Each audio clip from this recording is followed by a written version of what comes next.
আসসালামু আলাইকুম রহমতুল্লাহ বরকাত। বন্ধুরা কেমন আছেন? আশা করি সবাই ভালো আছেন। আলহামদুলিল্লাহ আমি ভালো আছি।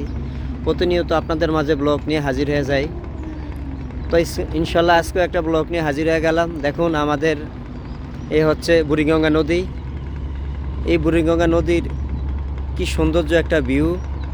তো আসলে এসব সুন্দর জায়গায় ভিডিও করলে নাকি ভিডিও ফরি হতে থাকে। তো আমিও একটা ভিডিও বানালাম, দেখি আমার ভিডিওটা ফরি হতে যায় কিনা। তো ফর ইউ তো যাবে কীভাবে ভাই? আপনারা যদি আমার ভিডিওটা একটু লাইক কমেন্ট শেয়ার না করেন তাহলে তো ভাই ফর ইউ তো যাবে না ভাই। যদি আপনারা আমাকে এতই ভালোবাসেন, এতটুকু ভালোবেসে থাকেন, আমাকে যদি মন থেকে ভালোবেসে থাকেন, তাহলে আমার এই ভিডিওটা ভাই সর্বোচ্চ শেয়ার করে দিবেন, সর্বোচ্চ লাইক কমেন্ট করবেন, তাহলে ইনশাল্লাহ আমার এই ভিডিওটা ফর ইউতে যাবে। আমি দোয়া করব ইনশাল্লাহ আপনারা যেন আমার এই ভিডিওতে একটু লাইক কমেন্ট শেয়ার করে দিবেন। সবাই ভালো থাকবেন, সুস্থ থাকবেন। আল্লাহ হাফেজ। আসসালামু আলাইকুম ওয়া রাহমাতুল্লাহি ওয়া বারাকাতুহু।